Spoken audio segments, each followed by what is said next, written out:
నమస్తే రమగారు. నమస్తే జయ. రమగారు, ఏదైనా చందమామ కథ చాలా పెద్ద కథ. హ్మ్. ఒక్కటే దెబ్బ. ఒక్కసారితో అయిపోయేలాగా. పూర్వం కాశ్మీర్ రాజ్యానికి జయచంద్రుడు అని ఒక రాజు ఉండేవాడు. ఆయనకి శక్తిసింహుడని ఒక తమ్ముడు. జయసింహుడు, శక్తిసింహుడు. అయితే ఏమైంది, జయసింహుడు రాజుగా ఉండేవాడు. ఆయనకో కూతురు, శక్తిసింహుడికో కూతురు. కాకపోతే ఈ శక్తిసింహుడు కొంతమంది మంత్రులు, సామంతులతోటి స్నేహం చేసి అన్న మీద తిరుగుబాటు చేసి రాజ్యం లాగేసుకున్నాడు. వాళ్ళిద్దరూ శత్రువులు అయిపోయారు. ఈ జయసింహుడు ఏం చేశాడంటే రాజ్యాన్ని విడిచిపెట్టి ఓడిపోయాడు కాబట్టి అడవుల్లోకి వెళ్ళిపోయాడు. ఆయన ఫాలోవర్స్ కొంతమంది చిన్న సైన్యం ఆయన వెనకాల పడి వెళ్ళిపోయింది. అయితే జయసింహుడికి ఒక కూతురు ఉంది కదా, లీలావతి, ఆ పిల్ల పేరు. అది ఆ అమ్మాయి శక్తిసింహుడి కూతురు మాలతి, ఇద్దరు బాగా క్లోజ్గా ఉండేవాడు. ఇతను ఏం చేశాడంటే అన్నయ్యని తరిమేశాడు, కానీ తన కూతురికి తోడుగా ఉండటం కోసం లీలావతిని వెళ్ళనివ్వాలి అడవికి. అంతఃపురంలోనే పెంచాడు.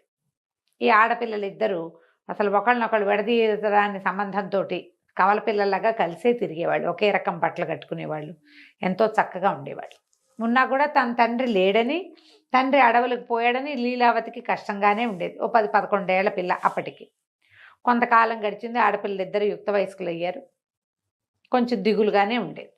అయితే ఏమైందట, ఒకసారి ఊళ్ళో కుస్తీ పోటీలు అవి ఇవి జరిగినాయి. మల్లయోధులు చాలామంది ఉన్నారు. వీళ్ళకి కాశ్మీర్ రాజ్యంలో మల్లయోధుడు మామూలుగా కాదు, నడగొండలాగా ఉంటాడు. అయితే అతనే గెలిచాడు. గెలిస్తే ఇంకెవరైనా ఇతన్ని గెలవడానికి ఉన్నారా అని కేకలు పెట్టి ఉద్ఘోషాలు చేస్తారు కదా. చేసేసరికల్లా ఓ కుర్రాడు నేను వస్తానన్నాడు. తీరా చూస్తే ఆ కుర్రాడు కొంచెం బలంగానే ఉన్నాడు, కానీ సుమారుగా ఉన్నాడు. ఇంత కొండలాగా ఉన్నవాడిని మామూలు వాడు ఏం చేస్తాడు? అయ్యో, ఆడపిల్లలిద్దరికి అబ్బాయి నచ్చాడు. అయ్యో, చిన్న కుర్రాడలు ఏమన్నాడు, ఎక్కడ ఆగుతాడు వీడి ముందు అనుకున్నారు. సరే, రాజుగారు సరే ప్రయత్నం చేయమంటే కుర్రాడు సన్నగా చిన్నగా ఉన్నాడు, కానీ మంచి యుక్తి కలిగిన వాడు. వాడి మల్లుడికి దొరకల. మల్లుడిని ముప్పు తిప్పలు పెట్టి మల్లుడికి ఆయాసం వచ్చే వరకు విసిగిచ్చి ఆయాసం వచ్చాక 4 దెబ్బలతో పడగొట్టేశాడు. రాజు ఎంతో మెచ్చుకున్నాడు. అమ్మాయిలు ఇద్దరు కూడా చాలా సంతోషించారు. వాళ్ళకి అట్లాంటి సరదాలు ఉన్నాయి. స్పోర్ట్స్ దగ్గరుండి చూసేవాళ్ళు. బోళ్ళు చప్పట్లు కొట్టారు ఇద్దరు. అక్కడి నుంచి ఈయన దగ్గర పిలిచి ఆప్యాయంగా పలకరించి, ఏ అబ్బాయి నీ ఏ ఊరు ఏమిటి అంటే, నా పేరు మకరాంకుడు అండి, నేను గోపాలదేవుడి కుమారుడిని అని చెప్పాడు. రాజుగారి మొహం ముడుచుకున్నాడు. ఎందుకు? జయసింహుడికి స్నేహితుడు గోపాలదేవుడు. పాత రోజుల్లో జయసింహుడు గోపాలదేవుడు కలిపి వేటాడేవాళ్ళు. అతను మరణించాడు. కానీ ఎప్పుడైతే గోపాలదేవుడు కొడుకు అని తెలియంగానే ఈయనక మాడు మొహం పెట్టుకున్నాడు. ఇక పెద్దగా ఎంకరేజ్ చేయలే. తన ఆగర్భ శత్రువు తాలూకు ఫ్రెండ్ కొడుకు అంటే ఎవరికి ఇంట్రెస్ట్ ఉంటుంది? అమ్మాయిలు ఇద్దరు గమనించారు అది. ఆయన ఏదో సరిగ్గా సంభావించలేదు. ఈ కుర్రాడు చిన్నపుచ్చుకున్నాడని అతని దగ్గరికి వెళ్ళి, స్పోర్ట్స్లో గెలిచిన వాళ్ళందరినీ పలకరిస్తున్నారు. అతని దగ్గరికి వెళ్ళి, ఎంతో బాగా పోరాడేవు నువ్వు అని చెప్పి ఈ లీలావతి ఏం చేస్తుంది, మెడలో ఇంచి ఒక చంద్రహారం తీసి అతని మెడలో వేసి, దీన్ని నీ దగ్గర ఎట్టు పెట్టుకో, నా గుర్తుగా, నువ్వు చాలా బాగా పోరాడావు, నీ యుక్తి నాకు చాలా నచ్చింది అని చెప్పి అతను గోపాలదేవుడు కొడుకు అని తెలుసుకున్నారు. వీళ్ళు కూడా ఇంటికి వెళ్ళిపోయారు. ఆ అబ్బాయి వెళ్ళిపోయాడు. సరే, సైన్యంలో కొంత అవకాశం లభించింది. అప్పుడప్పుడు ఈ స్పోర్ట్స్ మీట్ అయ్యే వరకు ఇక్కడే ఉండమని ఆ అబ్బాయికి చెప్పారు. అవి రోజు ఏవో స్పోర్ట్స్ మీట్ అయ్యేవి. ఆ అబ్బాయి కనపడుతూనే ఉన్నాడు. మెల్లిగా ఈ లీలావతి అతనికి కళ్ళు కలుస్తున్నాయన్నమాట. మొహాలు ఒకళ్ళ మీద ఒకళ్ళకి ఆసక్తి ఉన్నట్టు తెలిసేలాగానే ఉంది. ఆ అబ్బాయి గురించి మాట్లాడితే చెల్లెలు నవ్వుతున్నది. అక్క, నీ మనసు అక్కడ పట్టేసిందే అంటూ ఉండేది. మా నాన్న స్నేహితుడు కొడుకు కదా, మనకు స్నేహితుడు కాకపోతాడా అనేది. కొన్నాళ్ళ తర్వాత మకరాంకుడు అంటే విసుగు పుట్టేది ఈయనకి, ఈ రాజుగారికి, శక్తిసింహుడికి. విసుక్కుంటూ ఉండేవాడు. ఒకనాడు ఏమనిపించింది, స్పోర్ట్స్ మీట్ చాలా రోజులు జరిగింది. ఈ మీట్కి వచ్చిన వాళ్ళందరూ కూడా మాలతి కంటే లీలావతిని మెచ్చుకునేవాళ్ళు. లీలావతి పెద్దది. ఆ పిల్ల తెలివిగా మాట్లాడేది. పైగా తండ్రి రాజుగా ఉన్నప్పటి నుంచే పుట్టింది అమ్మాయి. మొదటి నుంచి యువరాణి హోదాలో ఉండి వచ్చిన వాళ్ళని చూసుకోవటాలు అవన్నీ నేర్చుకుని ఉంది. కొంచెం తెలివిగలది. మాలతి ఉక్కరవ చిన్నపిల్ల. ఆ అమ్మాయికి అక్కయ్య వెనకాల తిరగటం మామూలుగా రెండో వాళ్ళకి అవి రావు. రెండో వాళ్ళు పెద్దవాళ్ళ వెనకాల తోకల్లాగా తిరుగుతూ ఉంటారు. ఇప్పుడు ఈ పిల్లని పెట్టడం వల్ల మాలతి అలాంటివన్నీ నేర్చుకోవాలి. ఆ ప్రోటోకాల్స్ అన్ని అక్కే చూస్తుంది. న్యాచురల్లీ కదా. నువ్వు ఆఖరి వాళ్ళని గమనించి, వాళ్ళకి చాలా రావు. మర్యాదలు చేతగా పెద్దవాళ్ళు అవన్నీ సమర్థిస్తారు. వీళ్ళు వాళ్ళ వెనకాల నీడల్లాగా తిరుగుతూ ఉంటారు. ఈ పిల్లకి నీడలా ఉండటం అలవాటైంది. అన్ని పెద్దమ్మాయే సమర్థిస్తుంది. ఇంక ఇప్పుడు చేసేది ఏముంది? అక్కడి నుంచి ఏమైంది, వచ్చిన వాళ్ళంతా వాళ్ళు వీళ్ళ ఆ దేశం నుంచి ఈ దేశం నుంచి వచ్చిన వాళ్ళంతా పెద్దమ్మాయి గారు భలే చురుకు అని అలా మెచ్చుకునేవారు. ఒళ్ళు మండిపోయేది. చిచ్చి ఈ పిల్లని ఉంచుకునేసరికి నా పిల్ల కనపడకుండా పోయిందని నువ్వు మీ నాన్నతో అడవికి వెళ్ళిపో, మీ నాన్న దగ్గర పో నువ్వు అంటాం మొదలెట్టాడు. మకరాంకుడి మీద చిరాగ్గా ఉంది, వాడు రోజు కనపడుతున్నాడు. ఇప్పుడు కొత్తగా ఈ పిల్లని అందరూ మెచ్చుకోవటం మొదలుపెట్టారు. దాంతో చిర్రెత్తుకొచ్చేసింది. సరే వెళ్ళిపో వెళ్ళిపో అనేసరికల్లా ఈ మాలతి పొలబోతిపోమని ఏడ్చింది. అదే నాన్న, మీ ఇద్దరం ఒక ప్రాణంగా ఉన్నాం, అక్కయ్య లేకపోతే నేను ఉండను అంటే అట్లా కాదన్నాడు ఆయన. అట్లా కాదు, అది వాళ్ళ నాన్న దగ్గరికి వెళ్తే నువ్వు నీ తండ్రి దగ్గర ఉండాలి, దానికి వాళ్ళ నాన్న కావాలి నీకు వద్దా అని తిట్టాడు. పెళ్ళి ఒప్పుకుంది. కానీ ఏమనుకున్నారు, అసలు వీళ్ళకి చెప్పొద్దు, ఆయన ఏదో ఏర్పాటు చేస్తాడు, ఆ లోపల మన ఇద్దరం వెళ్ళిపోతాం, పోయి అడవిలోనే ఉందాం నా పెద్దనాన్న దగ్గర అని చెప్పి అక్కయ్యని ఒప్పించింది. ఆ అమ్మాయికి తండ్రి దగ్గరికి వెళ్ళాలని ఉంది లీలావతికి, కానీ మాలతిని వదిలిపెట్టడం మీద పెద్ద ఆసక్తి లేదు. అది ఎట్లాగో వస్తానంటోంది కదా. సరే వీళ్ళు ఏం చేశారు, డబ్బు దశకం నగలు నాణ్యాలు ప్యాక్ చేసేసుకున్నారు. కానీ తమ వేషాలు తీసేసి సామాన్యులుగా ముతక బట్టలు వేసుకుని అడవి దారి పట్టి ఊళ్ళోంచి బయటికి వెళ్ళిపోయారు.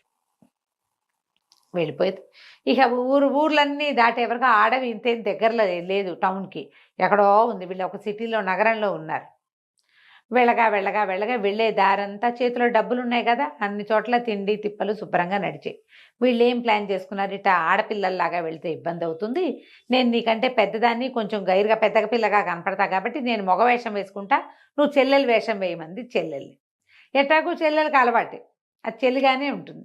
ఈ మగపిల్లాడి వేషం వేసుకుంది లీలావతి. ఓ పల్లెటూరి అన్న చెల్లెలు ఇవే వేషాలతో అన్ని ఊళ్ళలోనూ తిండి తిప్పలు చూసుకున్నారు. చూసుకుని అడవి దగ్గరికి వెళ్ళేసరికి వాళ్ళ వల్ల అక్కడ ఏమీ లభించలే. వీళ్ళకి చెట్లు ఎక్కటాలు రాదు, తేనె పిండుకోవటం రాదు, దుంపలు కాల్చుకోవటం రాదు, పొయ్యి వెలిగించడం రాదు, ఏమీ రావు. అడవి లోపలికి వెళ్ళి ఇంకొద్ది వెతుక్కోవాలి, వాళ్ళు ఎక్కడున్నారో తెలియదు. అవి ఎన్ని రోజులు పడతాయో తిండి తిప్పలు. అదే కదా, మొదటి రోజున్నర గడిచేసరికల్లా వేలబడిపోయారు. దాహం, మంచినీళ్ళు కావాలి, నీళ్లు ప్యాక్ చేసుకెళ్ళాలి, ఆ తెలివితేటలు రాలా వాళ్ళకి. ఊళ్ళల్లో అన్నీ లభిస్తున్నాయి, అక్కడ కూడా ఉంటాయి అనుకున్నారు. అక్కడి నుంచి చిన్నపిల్లేమో కాళ్ళు నొప్పులు పుడుతున్నాయని కూర్చోబడిపోయింది. ఈ లోపల ఎవరో కొంతమంది గొర్రెలు కాపర్లు వెళ్తున్నారు. వెళ్తుంటే ఓ కుర్రాడి దగ్గర తాబేటికి అయింది. బాబు బాబు మంచినీళ్ళు ఉన్నాయా అని కేకేసింది.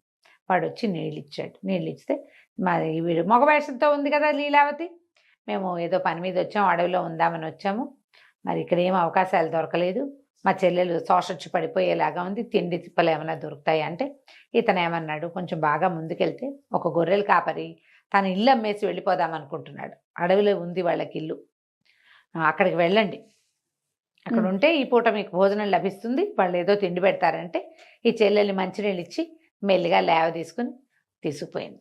సంచులు మోసుకుంటూ వెళ్ళారు అక్కా చెల్లి. వెళ్తే ఆ గొర్రెలు కాపరి ఏమన్నాడు, ఆ రాత్రికి వాళ్ళకి భోజనం పెట్టి అమ్మ ఇల్లు అమ్మేద్దాం అనుకుంటున్నాను అనేసరికల్లా ఈ ఇల్లు మాకే అమ్మేసే, మేము ఈ అడవిలో ఉంటామని తాము డబ్బు దశకం తెచ్చుకున్నారుగా, డబ్బులు ఇచ్చేసి ఆ ఇల్లు తీసుకున్నారు. అక్కడి నుంచి మెల్లిగా కుస్తీ పట్టి ఆ ఇంట్లో 3-4 వారాలకు సరిపడా తిండి పదార్థాలు ఉన్నాయి. కొన్ని నెలలకు సరిపోతాయి, వారాలే కాదు నెలలకే.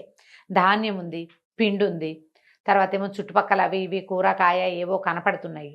సరే మెల్లిగా పొయ్యి వెలిగించడం, 2-3 రోజులు ఉండండి అని నేర్చుకుని వాళ్ళ దగ్గర వాళ్ళు వెళ్ళిపోయాక అన్న చెల్లి వేషంతో అక్కా చెల్లి ఉండిపోయారు.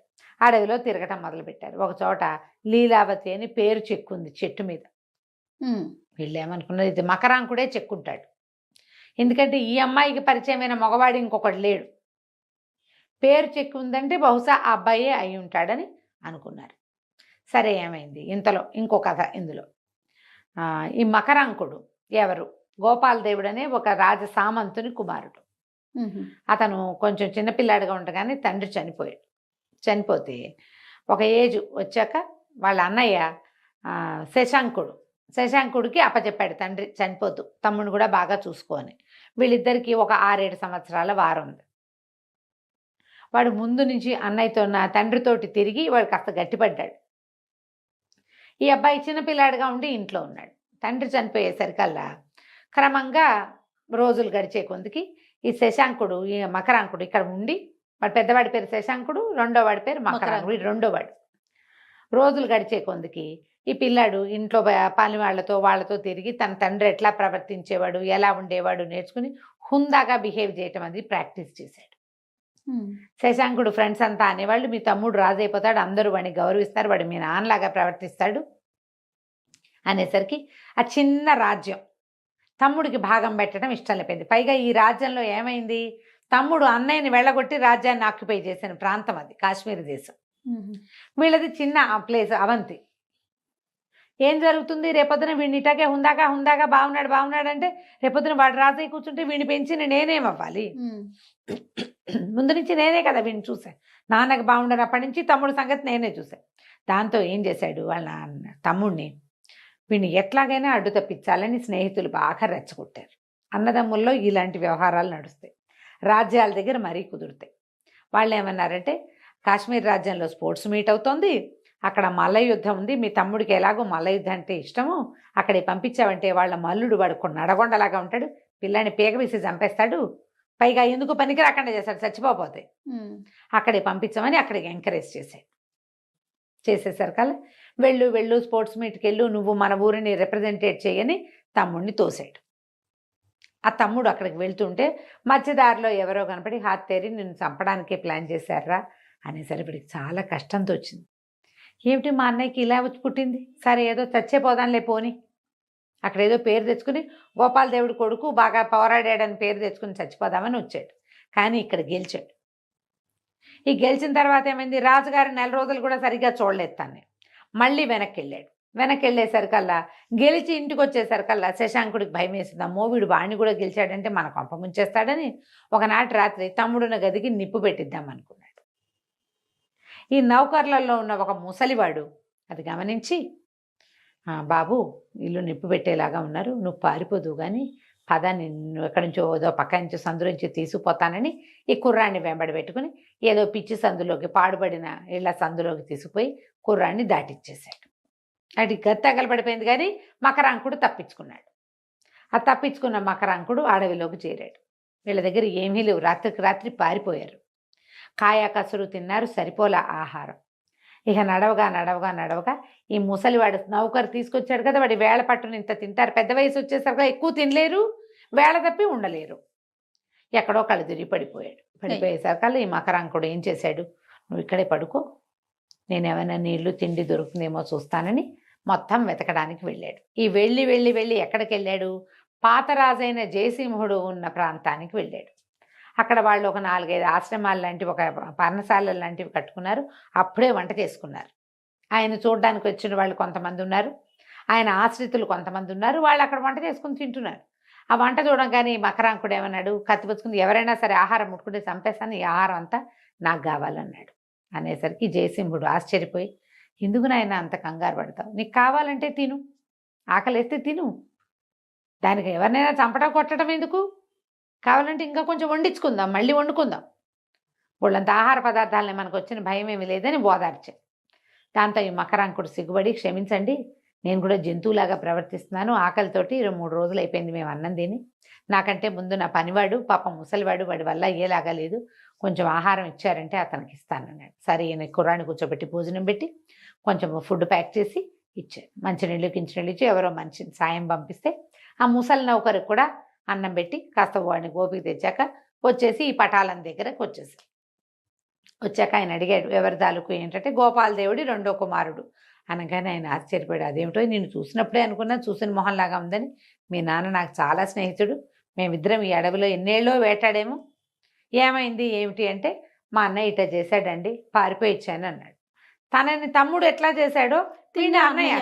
దాంతో ఆయన బాబు నా దగ్గరే ఉండు అని కుర్రాన్ని తన దగ్గరే ఉంచుకున్నాడు. ఈ అడవిలో తిరిగే క్రమంలో ఆ మకరాంకుడు ఇక్కడ చెట్టు మీద లీలావతి పేరు చెక్కాడు. ఈ అమ్మాయిలు అడవంతా వెతుకుతున్నారు కానీ ఆ జయసింహుడు ఎక్కడున్నాడో పట్టుకోలేకపోయారు. రోజు కాస్త దూరం వెతుక్కుంటూ వెళ్ళేవాళ్ళు. అక్కడి నుంచి వీడి ఈ నీలావతి వేషం మార్చుకుందిగా, తన పేరేమో పుష్కరుడు, మాలతి పేరేమో లక్ష్మి అని పెట్టుకుంది. ఈ పుష్కరుడి వేషంలోనే ఈ అమ్మాయి రోజు తిరిగేది, మగ వేషం కాబట్టి ఇబ్బంది లేదు. అడవిలో తిరుగుతుంటే ఒకనాడు మకరాంకుడు ఎదురుపడితే మాట్లాడుకున్నారు. మకరాంకుడు మెళ్ళో తనిచ్చిన చంద్రహారం ఉండడానికి గమనించి వీడు తన మీద మనసు పెట్టుకునే ఉన్నాడని, ఇతనే అక్కడ లీలావతి పేరు చెక్కాడని నిర్ధారణ చేసుకుంది. ఆ అమ్మాయికి ఇతని మీద ఇంట్రెస్ట్ ఉంది. ఎప్పుడైనా ఒకటి మీద ఇంట్రెస్ట్ వెళ్తే సంవత్సరం తర్వాత అయినా వాళ్ళని గుర్తుపడతారు, అంత తొందరగా మర్చిపోరు కదా. సరే మాట్లాడుకున్నారు. కానీ అతనికి లీలావతి పోలికలు ఉన్నాయి ఈ అబ్బాయికి అని తెలిసింది. కానీ ఇదే లీలావతి అయి ఉంటుందని అనుకోవాలి. ఎందుకంటే లీలావతి అమ్మాయి మొదటి నుంచి కూడా మొరటుగా కనపడ్డము, తర్వాత ఏమో మాటలు యాస మార్చేసుకుంది. స్వీట్ వాయిస్ కాకుండా బేస్ వాయిస్ తోటే మాట్లాడేది. దాంతో వీళ్ళిద్దరూ ఫ్రెండ్స్ అయ్యారు. 2 సార్లు ఒకసారి 2 సార్లు కలుసుకున్నారు. కలుసుకున్నాక అతను ఏం చెప్పాడంటే, నేను ఆ లీలావతిని మర్చిపోలేకపోతున్నాను, నా ప్రాణం అంతా అమ్మాయి మీదే ఉంది, నేనేమో అడవిలో ఉన్నాను, ఆ అమ్మాయి రాజ్యంలో ఉంది, పోనీ ఇక్కడే ఉన్నా ఈయన కూతురు కాబట్టి నాకు కుదిరేది, ఇప్పుడు నేనేం చేయగలను, ఆ శక్తిసింహుడు అమ్మాయిని వదులుతాడో వదలడో తెలియదంటే, అయితే ఈ లీలావతి ఏమంది, నువ్వు ప్రేమిస్తున్నానని చెప్పావంటే, ఎక్కడ చెప్పాను, మేమిద్దరం చూసుకుంటూ ఉండేవాళ్ళం అంతేనన్నాడు. అయితే ఓ పని చెయ్యి, నువ్వు మా ఇంటికి రా, మా ఇంట్లో మా చెల్లెలు ఉంది, నేను లీలావతిలాగా నటిస్తా, మా చెల్లితో అంటల్లా నేనే లీలావతిగా నటిస్తాను, అప్పుడు నువ్వు లీలావతితో ఏమేమి చెప్పదలుచుకున్నావో అవన్నీ నాకే చెప్పు, నీకు కూడా కొంచెం మనసులో బరువు తీరినట్టు ఉంటుంది అని చెప్పి ఇంటికి తీసుకెళ్ళింది. అమ్మాయిలు ఇద్దరు ఇతను లీలావతితో మాట్లాడుతుంటే మంచిగా ఎంజాయ్ చేసేవాళ్ళు. లీలావతికి ఎలాగో సరదాగా ఉంది, తనకు కావాలి ఇతను ఎట్లాగైనా, కానీ ఇప్పుడే తన వేషం బయట పెట్టకూడదు. వీళ్ళిద్దరూ బాగా కలుస్తూ ఉండేవాళ్ళు తరచుగా. రమగారు, మనము లీలావతి అండ్ మకరాంకుడు కథ చెప్పుకుంటూ ఉన్నాము, అది కంటిన్యూ చేసేద్దామండి. లీలావతి మాలతి ఇద్దరు అన్నా చెల్లి వేషాలతోటి అడవిలో ఉన్నారు. మకరాంకుడు వాళ్ళకి కనపడ్డాడు. ఈ మకరాంకుడికి మగ వేషంలో ఉన్న లీలావతికి, పుష్కరుడి పేరుతో ఉన్న లీలావతికి ఫ్రెండ్షిప్ కుదిరింది. సరే మాట్లాడుకుంటూ ఒకసారి మకరాంకుడు తను ఇట్లా జయసింహుడి దగ్గర ఉంటున్నానని చెప్పి ఈ పుష్కరుడిని తీసుకుపోయాడు. తీసుకెళ్తే ఈ అమ్మాయి మగ వేషం నుండి తండ్రితో మాట్లాడి తండ్రి ఆను పాను అన్నీ తెలుసుకుంది. కానీ ఆ అమ్మాయికి తండ్రి దగ్గర చేరిపోవాలని లేదు ఇమీడియట్గా. ఈ మకరాంకుడికి తనంటే ప్రేమ, ఇతన్ని స్వాధీనం చేసుకోవాలి. ఈ లోపల ఏమైంది, అక్కడ వెళ్ళినప్పుడు ఆయన అడిగాడు, ఏ వంశము, మీ నాన్న ఎవరు, ఏమిటంటే నేను గొప్ప వంశంలోనే పుట్టానండి అని తండ్రి పేరు మాత్రం చెప్పలే. వీళ్ళు తిరుగుతూ ఉండేవాడు మకరాంకుడు వీళ్ళ దగ్గరికి. తిరుగుతూ ఉండి లీలావతితో తను మాట్లాడదలుచుకునేవి, ఆ అమ్మాయి తనకు ఎట్లా గుర్తొచ్చింది, రాత్రి కల్లో ఎలా వచ్చింది, అవన్నీ ఈ పుష్కరుడి వేషంలో ఉన్న లీలావతికే చెప్తూ ఉండేవాడు. అక్క చెల్లి సంతోషంగా సరదా పడుతూ వింటూ ఉండేవాడు. ఒకనాడు ఈ మకరాంకుడు వీళ్ళ దగ్గరికి వస్తానని చెప్పి ఆ రోజు పొద్దునే వస్తుంటే అతనికి ఒక పొద దగ్గర పడుకుని ఉన్న ఒక మనిషి కనిపించాడు. ఎవడో వేటకు వచ్చినవాడు, ధనుర్బాణాలు పక్కనుండే పడుకుని ఉన్నాడు.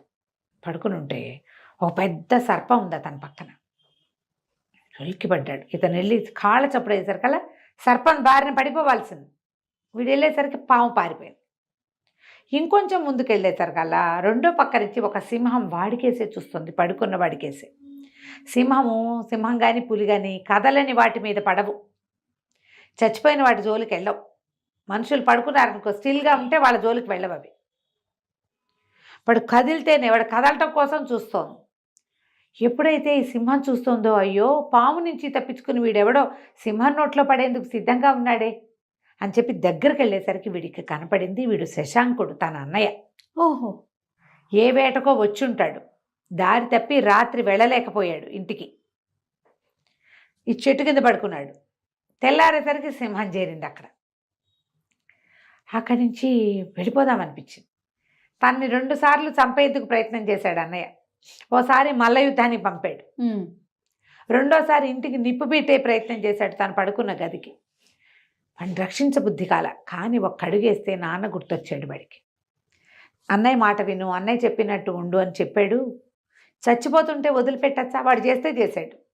వాడి చుట్టుపక్కల మాట విని ఆస్తి 2 భాగాలు అవుతుందన్న దురాశకి లోనే చేశాడు. నాకు ఇప్పుడు ఏమీ లేదు, నాకు ఆస్తి వద్దు, స్వాస్తి వద్దు. ఎవడైనా మనిషి ఉన్నా కూడా రక్షించేవాడిని కదా, సొంత అన్నయ్యని నేను చేయొచ్చా ఇట్లా? తప్పనిపించింది. అక్కడి నుంచి సింహాన్ని కొట్టాడు, కర్ర బాణం వేసి. కొట్టేసరికి సింహం వాడి మీదకి దూకింది. ఇద్దరు హోరాహోరీ పోరాడేశారు కదా. ఈ పోరాట శబ్దాలకి, అరుపులకి, కేకలకి శశాంకుడు లేచి కూర్చున్నాడు. లేచి కూర్చుని చూస్తే ఏముంది, సింహంతో తన పక్కనే సింహంతో పోరాడుతున్న తమ్ముడు కనపడ్డాడు. వీటికి ఎంత తెలిసింది, ఆ సింహం తన మీదకి దూకపోతుంటే తమ్ముడు అడ్డం పడుతున్నాడు. సింహం కాస్త చచ్చిపోయింది, కానీ దాన్ని పంజా ఇట్లా భుజాల మీద పీకేసింది మకరాంకుడు. అయితే ఏమైంది, మకరాంకుడు ఇద్దరు కావలించుకున్నారు ఒకళ్ళనొకళ్ళు. శశాంకుడు అన్నాడు, నేను నీకు ఎంత అన్యాయం చేయబోనాను, నువ్వు నన్ను బతికించేసావురా అంటే, ఇది ఒకటే కాదన్నయ్య, నీ మీద పాము కూడా పడిపోయింది, అది తప్పుకుని ఇది పడుతుంటే దీన్ని కొట్టాను అన్నాడు. అని నాకేం చెప్పాడు, నువ్వు ఓ పని చెయ్యి, నేను జయసింహుడి దగ్గరికి వెళ్ళి కట్టించుకుంటా. వాళ్ళ దగ్గర మందులునే వెజ్ ఉన్నాడు అక్కడ వైద్యుడు. నువ్వు ఇట్లా ముందుకెళ్తే ఇట్లా రైతుపల్లెల వైపుకి ఒక గుడిసుంది, ఒక గొర్రెల వాళ్ళ పాకుంది. అందులో పుష్కరుడని నా స్నేహితుడు ఉన్నాడు, వాళ్ళ చెల్లెలు కూడా ఉంటుంది. పొద్దున్నే వాళ్ళ ఇంటికి వస్తానని చెప్పాను నేను. వాళ్ళు నా కోసం ఎదురు చూస్తూ ఉంటారు. నువ్వు పోయి అక్కడికి వెళ్ళి నేను రావట్లేదని, నాకు సింహం వల్ల నాకు దెబ్బ తగిలిందని చెప్పు అని చెప్పేసరికల్లా సరే శశాంకుడు ఏం చేశాడు, శశాంకుడేమో మా లీలావతి మాలతి ఉన్న గుడిసెకు బయలుదేరాడు. మకరాంకుడేమో భుజం సింహం పీకిందిగా కట్టించుకోవడానికి జయసింహుడి దగ్గరికి వెళ్ళిపోయాడు. ఆ గుడిసె దగ్గరికి వెళ్ళిన పుష్కరుడికి వాకిట్లో బిందెతో మంచినీళ్ళు తెస్తున్న లక్ష్మీ రూపంలో ఉన్న మాలతి కనపడింది. ఆ పిల్ల అందానికి మూర్చిపోయాడు వీడు. ఏమిటి ఇంత బాగుంది అమ్మాయి, రాజకుమార్ తల్లే ఉంది అని ఆశ్చర్యపోయి, నేను శశాంకుడిని, మకరాంకుడు వాళ్ళ అన్నయ్యని, మీ అన్న ఉన్నాడా అని అడిగారు. అన్న ఉన్నాడు, లోపల ఉన్నాడని లోపల తీసుకెళ్తే అప్పుడు ఈమె పుష్కరుడు మా శశాంకుడు చెప్పాడనమాట, ఇక్కడ యాక్సిడెంట్ లాగా అయింది, ఓ సింహం నా మీద పడితే మా తమ్ముడు దాన్ని పోరాడాడు, మరి దెబ్బలు తగిలినాయి, కట్టించుకోవటానికి జయసింహుల వారి దగ్గర వెజ్ ఉన్నట్టు అక్కడికి వెళ్ళాడు అని చెప్పేసరికల్లా ఈ పుష్కరుడు నుంచుని పాడాన పడిపోయాడు. శశాంకుడిని సింహం పీకేసింది అనగానే కళ్ళు తిరిగిపోయినాయి. వీడికి అర్థం కాల. మంచి ఇద్దరు నీళ్లు తెచ్చి నీళ్లు చల్లి లేవదీస్తే ఏమిటి ఎందుకు అట్లా మూర్చిపోయి ఉంటే, నేను లీలావతి లాగా నటిస్తాను కదా ప్రతిసారి, అలా లీలావతి భావంలోకి వెళ్ళిపోయిన శశాంకుడి పేరు వచ్చేసరికి లీలావతి అయితే స్పృహ తప్పి పడిపోదు, అలాగే నేను పడిపోయాను. సరే కాసేపు కూర్చున్నాడు. ఆ అబ్బాయికి ఎంతసేపు ఆ లక్ష్మి మీదే ఉన్నాయి చూపులు. ఆ పిల్ల కూడా చక్కగా బాగున్నాడు. ఇతను వాళ్ళ అన్నయ్యే కదా, అన్నదమ్ములు. అక్కడి నుంచి అడిగింది, మీరు ఎట్లా మీ ఇద్దరు ఎట్లా కలిశారు, మీ ఇద్దరు ఏదో విడిపోయారని చెప్పాడే మాకు మకరాంకుడు అంటే, అవును నేను పొరపాటు చేశాను, నా తమ్ముడితోటి నేను వైరం కొని తెచ్చుకున్నాను అనవసరంగా, వాడు చాలా మంచివాడు, మా నాన్నలాగా చాలా సహృదయుడు, నేను ఇది ఎట్లా ప్యాచప్ చేసుకోవాలో కూడా నాకు అర్థం కావట్లేదు అని చెప్తే లక్ష్మి పుష్కరుడు ఇద్దరు బాగా ఓదార్చారు. ఇప్పుడు కలిసిపోయారు మీ ఇద్దరు, హాయిగా కులాసాగా కలిసి ఉండండి, మీ తండ్రి లేడు తల్లి లేదు, అన్నదమ్ములే కదా కలిసి ఉండాలి. ఇప్పుడు మేము చూడండి మాకెవరు లేరు, మేము ఇద్దరం కలిసి ఉండట్లా, ఏముంది ఒక రాజ్యం 2 ముక్కలు అయితే అవుతుంది, ఏమైపోతుంది, ఎవడి ముక్క వాడు పాలించుకోండి చక్కగా అని బాగా ఎంకరేజ్ చేశారు. సరే మకరాంకుడు శశాంకుడిని కలిసిపోవాలని ఇతను ఊహించుకున్నాడు. ఇంతలో అక్కడికి వెళ్ళాడు కదా, మళ్ళీ వెనక్కి వెళ్ళిపోయాడు. ఇక్కడ వీళ్ళకి చెప్పి ఓ 2-3 గంటలు వీళ్ళ దగ్గర కూర్చుని మకరాంకుడు కోసం వీళ్ళు వండిన వంటంతా తిని శశాంకుడు జయసింహుడున్న దీని దగ్గరికి వెళ్ళి తమ్ముడికి చెప్పాడు, ఆ పుష్కరుడు ఏమిటోరా నీకు సింహం పీకిందనగానే కళ్ళు తిరిగి పడిపోయాడు విచిత్రంగా అంటే, అబ్బో ఏం లేదు, అతనికి నేనంటే చాలా ప్రేమ, అది ఇది అని మాట్లాడుకున్నాక శశాంకుడు చెప్పాడు, ఆ లక్ష్మి చాలా నచ్చింది నాకు, అమ్మాయిని పెళ్లి చేసుకోవాలనుకుంటున్నాను అని అడిగేసరికల్లా సరే పెళ్లి చేసుకుందు కానీ ఈ జయసింహుడితోటే చెప్పారు. ఆ రోజు వచ్చాడు కదా పుష్కరుడు, అతని చెల్లెల్ని మా అన్నయ్య పెళ్లి చేసుకుంటానంటున్నాడు అంటే, సరే పెళ్ళి ఇక్కడే చేసుకుందాం, ఇక్కడే చేస్తాను, వాళ్ళు కూడా అడవిలో ఉండే పిల్లలు ఎవరు లేరు, అన్నా చెల్లియే ఉన్నారు, పెళ్ళి ఇక్కడ చేద్దామంటే ఈ మకరాంకుడు కనిపించింది, నాకు కూడా లీలావతి దొరికితే ఎంత బాగుంటుంది, దొరకట్లేదు నాకు, నేను ఎట్లా తెచ్చుకోవాలో తెలియటం లేదని అక్కడికి వెళ్ళి వాళ్ళని పెళ్లి అప్పచెప్తే ఈ పుష్కరుడు ఏమన్నాడు, నిజంగా చెప్పు నీకు లీలావతిని పెళ్లి చేసుకోవాలని ఉందంటే అక్షరాలా ఉంది, వాళ్ళ నాన్నకి రాజ్యం లేకపోయినా ఆయన అడవిలో ఉన్నా ఎలా ఉన్నా సరే లీలావతే కావాలి, ఎందుకంటే నేను మల్లుడితో యుద్ధం చేసినప్పుడు ఆ అమ్మాయికి నేను ఫలానా రాజ్యం తాలూకు చిన్న కుమారుడు అని తెలియదు, ఆ అమ్మాయి ఊరికే ఆ రాజుగారి దగ్గర పెరుగుతున్నటువంటి ఆయన శత్రువు యొక్క కూతురు, అప్పుడు ఆ అమ్మాయికి రాజ్యం లేదు, రాజ్యం ఉన్నది ఎవరికి, మాలతికి, లీలావతికి ఏం లేదు, రాజుగారి పెంపుడు కూతురు, ఆయన తన కూతురు కోసం ఆ పిల్లని చేరదీశాడు కానీ దానికేమో రాజ్యమో భోజ్యమో ఇద్దామని అయితే కాదు, కానీ నాకు పెళ్లి చేసుకోవాలని ఉందని చెప్పేసరికి మీరు పెళ్లి ఏర్పాట్లు చేసుకోండి, లీలావతి వచ్చే ఏర్పాట్లు మేము చేస్తామన్నారు. ఎట్లా అంటే సమాధానం లేదు, నీకెందుకు నేను తెప్పిస్తా కదా. అక్కడి నుంచి సరే పెళ్లి ఏర్పాట్లయినాయి. సరే పెళ్లి ఏర్పాట్లకి అన్న చెల్లి కలిసి వెళ్ళారు అక్కడికి. అంతా ముహూర్తం దగ్గర పడేసరికి అమ్మాయిని తయారు చేసి తీసుకొస్తామని చెప్పి ఇద్దరు అక్క అన్న తమ చెల్లె వేషంలో ఉన్నారుగా, వీళ్ళు కుటీరంలోకి వెళ్ళారు. వాళ్ళు వచ్చేటప్పుడే తమ సామాన్లన్నీ తెచ్చుకున్నారు. చక్కగా లోపలికి వెళ్ళి తమ రాజకుమార్తెల అలంకారాలన్నీ బయట తీసి అమ్మాయి మగవేషం తీసేసింది. ఇద్దరు చక్కగా డ్రెస్ అయిపోయి బయటకు వస్తే పుష్కరుడేడి అన్నారు. ఇదిగో పుష్కరుడు అని చూపించింది. ఇప్పుడు ఇన్నాళ్ళు పుష్కరుడి వేషంలో ఉన్నది ఎవరు? లీలావతి. లీలావతి. ఎప్పుడైతే ఆడపిల్లల స్వరూపంలో కనపడ్డారో వాళ్ళని గుర్తుపట్టాడు జయసింహుడు. ఈ పిల్లలు తమ పిల్లల్లాగా ఉన్నారు. ఆయన ఆశ్చర్యపోయాడు, ఏమిటమ్మా ఇది అన్నాడు. అనేసరికి మాలతే చెప్పింది, మా నాన్న లీలావతిని ఇక్కడికి పంపించేద్దాం అనుకున్నాడు, అది లేకుండా ఉండలేక నేను వచ్చేసాను. మా నాన్నకి చెప్పి రాలేదు, మా నాన్నకి చెప్పలేదు, కానీ ఆయనకి వార్త వెళ్ళింది, ఎప్పుడో వస్తాడు. సరిగ్గా అదే సమయానికి గొర్రెల కాపర్లు కొందరు ఇచ్చిన వార్తలు తెలుసుకుని తన కూతురు పెంపుడు కూతురు ఇక్కడ ఉన్నారేమో చూడడానికి ఈయన కూడా బయలుదేరి వచ్చాడు. వీరసింహుడు కూడా, ఈ శక్తిసింహుడు, వీరసింహుడు కదా ఆయన పేరు, శక్తిసింహుడు రాజుగారి తమ్ముడు, మాలతి వాళ్ళ నాన్న. ఆయన వచ్చేసరికల్లా పెళ్ళి అయిపోయింది. ఇక్కడ ఇద్దరు ఆడపిల్లలు చక్కగా పెళ్ళిళ్ళు చేసేసుకుని మకరాంకుడిని శశాంకుడిని పెద్దంటికి దండాలు పెడుతున్నారు. దండం పెట్టే సమయానికి వచ్చేసరికి ఆయన నిర్ఘాంతపోయాడు. ఇదేమిటి ఇట్లా చేశారు? కానీ ఆయనకి మెల్లిగా అర్థమైంది, నేను చేసిందే పొరపాటు. మా రాజ్యంలో ఉన్న ప్రతి వాళ్ళకి జయసింహుడే కావాలి. ఆయనే మంచి రాజు, ఆయన కూతురే మంచి పిల్ల. నేను ఎప్పటికీ ప్రజల మనసు గెలవలేకపోయాను. కానీ శశాంకుడు తను పొరపాటు చేసిన మళ్ళీ సర్దుకుని తన తమ్ముడిని కలుపుకున్నాడు. నేనేమో అలా ఎందుకు చేయలేకపోతున్నాను నేను అని చెప్పి అన్నకి దండం పెట్టేశాడు. నువ్వు వచ్చి నీ రాజ్యం ఏలుకో, నేను నీ తమ్ముడుగా నీకు సహాయం చేస్తా. నేను రాజుగా ఉండలేను. నేను రాజుగా ఉన్నా కూడా రాజుకి తరతమ భేదం ఉండకూడదు. అందరూ ఒకటే, భగవంతుడు లాంటివాడు రాజు. నేను అట్లా ఉండలేకపోతున్నా, నేను తమ్ముడుగానే ఉంటాను అని చెప్పేసి అన్నయ్యని తీసుకెళ్ళిపోయాడు. ఆడపిల్లలిద్దరూ చక్కగా శశాంకుడిని మకరాంకుడిని పెళ్లి చేసుకుని వాళ్ళ అవంతి నగరానికి వెళ్ళిపోయారు. తర్వాత కాలంలో వీళ్ళకి ఆడపిల్లలే కదా ఉంది. ఈ కాశ్మీర రాజ్యాన్ని అన్నదమ్ములిద్దరూ చెరిసగంగా పరిపాలించారు. మరి మాలతి కూడా ఆమె అక్క చెల్లి కలిసి ఉండాలని భావిస్తుంది.